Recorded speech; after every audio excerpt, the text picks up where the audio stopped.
I don't think I can live in a world without you being on Law A and Order possibility. SVU. He moved to Oklahoma for whatever random reason. Whenever he's in the show, he's got a suitcase roller bag with him. Just say, oh, hey, I just dropped back in. What have you got? Welcome to Couch Surfing, the show where legendary guests look back at their big roles, their little roles, and everything in between. I'm here with BD Wong. BD! Hey, how you doing? Don't be nervous. Let's see what's on. You ready to surf? I'm super nervous. I'm ready to surf. All right. Consider it this Oh, way. God. What was your say? You're the blonde, I mean, homecoming this queen, fell was in love such with a short career-defining Japanese moment for you. I mean, it gave you your stage name. It gave me my name, actually, because I changed my name. So, And I changed my name almost like a few months into it because I just couldn't, there was no turning back at that point, it felt like.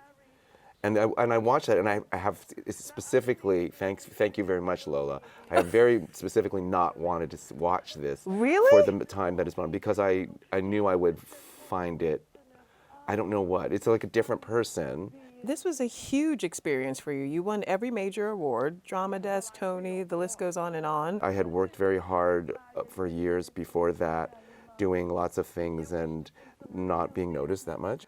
And then I went on this ride and Not just a ride, a wild magic carpet yes, ride. it was a wild, I mean, it really was. It really was. And I did change my name, and I went to the DMV and changed my name, and that was a whole big thing.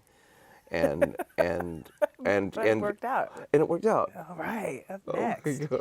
That China also comes I in a landed this gig wonderful because they ceremony. wanted a middle-aged Jewish guy to play this part, and then And they thought of they took you. a chance. Yeah, I don't know what happened. The casting director just had me in. I had done a couple other weird. In the '90s, like this, you know, there were a lot of opportunities for people playing weird characters and trying to steal the scenes that they were in and stuff like that. Yes. You know, and then I got it, and then I said, well, don't change his name, leave his name the same, and that's just how it turned out. It was really a really great experience, and a first kind of experience doing a big movie with, you know, oh, did you hear how much they paid for all these flowers? You know, it's like hundreds of thousands of dollars worth of flowers in a movie for a wedding scene, you know. Right. And going, wow, okay, so that was new to me. This like kind of a flower Hollywood, budget. yeah, Hollywood opulence. Up next. Oh no. Actually, they can't breed in the wild. Oh, that baby raptor, man. Okay, under that baby raptor are 16 or 17 long black cables that go under the set, off to the side, where you can't see off camera. 16 or 17 terrified art students, each Really? manipulating a finger or a digit or an elbow or a beak, and Steven Spielberg being very firm and saying, "It's too jerky. It's too jerky," and them kind of cowering and going, "Okay, you know, is it my joint that's too jerky? Is it me?" This is like, I've been on Sesame Street, and this is the thing that they say is, you know, don't look at the puppeteer, look at the puppet.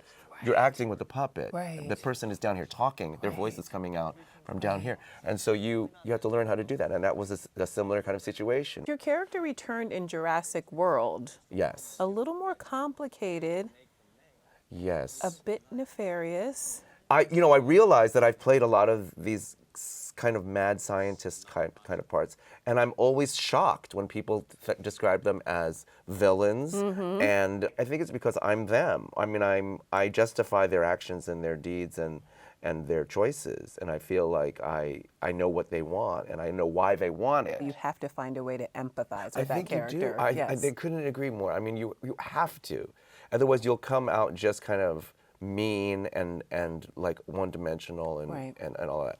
All right, up next. Okay, yeah, all right. You just gave away our position. I think a lot of teenage girls are somewhat disappointed that I don't really look like that. They, you know, and I'm very proud to say, yes, your face is used. You know, they videotape your face. They use your facial expressions. And yet, somehow he turned out to be that. And a voice like Donny Osmond. And I was told that Donny Osmond's voice sounds more like my voice than my voice. There's going to be a remake, but there's a more serious retelling of this. How do you feel about that? I'm interested in it. Yeah. I don't feel no ownership over the original movie. I'm very proud to have been in that movie. It was one of the last movies they made where they actually drew the pictures. And it was at the frontier of a time when Asian American actors claiming Asian roles in voiceover became a thing in a way that was really foreign to people before that. To have so many of the lead parts in that movie be played by Asian actors, that's meaningful to me. So I'm into that.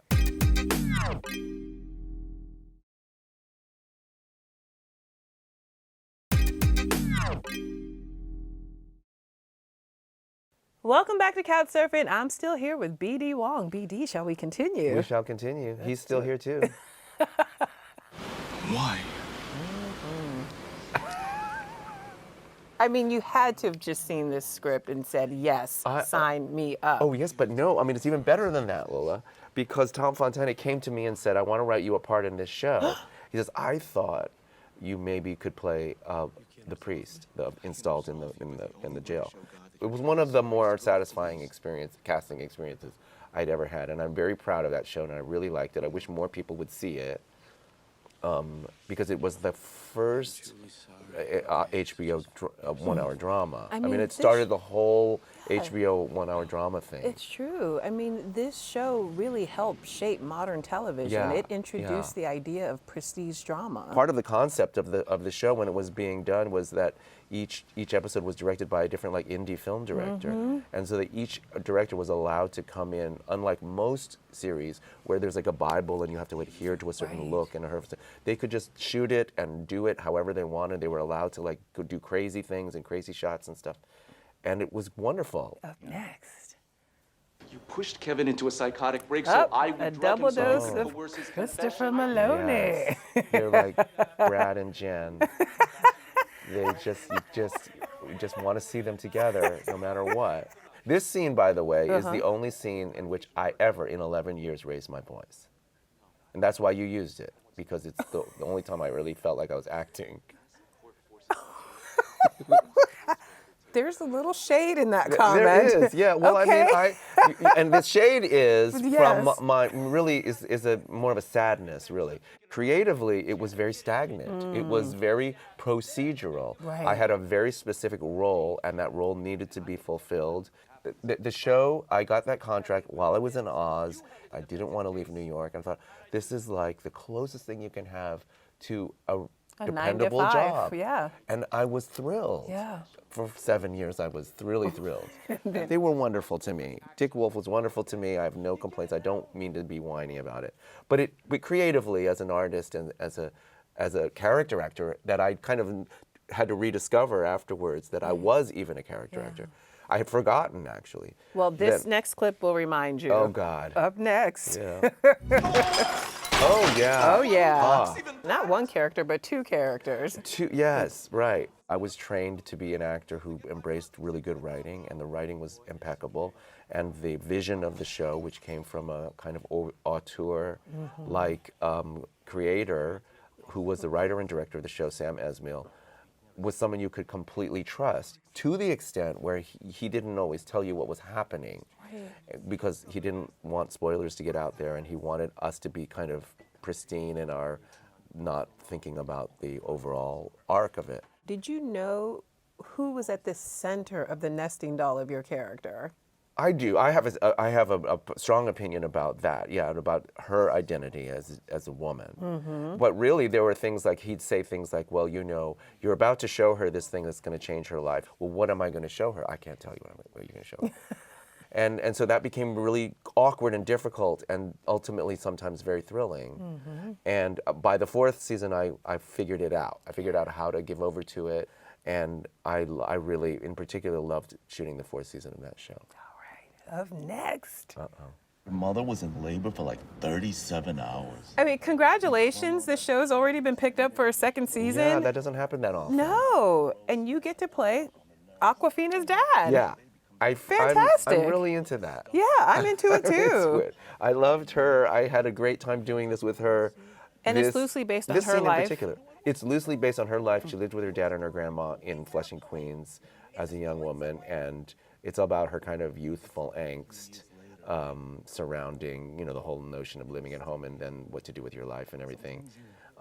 In real life, probably she was a little bit less angsty about her future than this character. But it makes for a good show. You were just announced as the voice of the San Francisco Municipal Bus Service.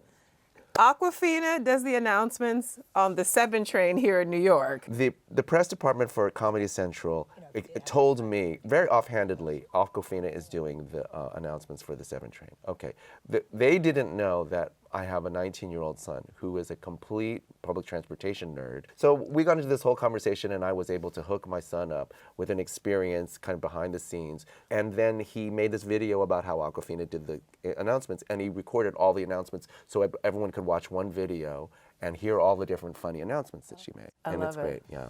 And I've loved having you here. Thank you, I've loved being You here. survived. I survived. Thank you so much for surfing by. Nora from Queens airs Wednesdays on Comedy Central. See you next week on Couch Surfing. Bye.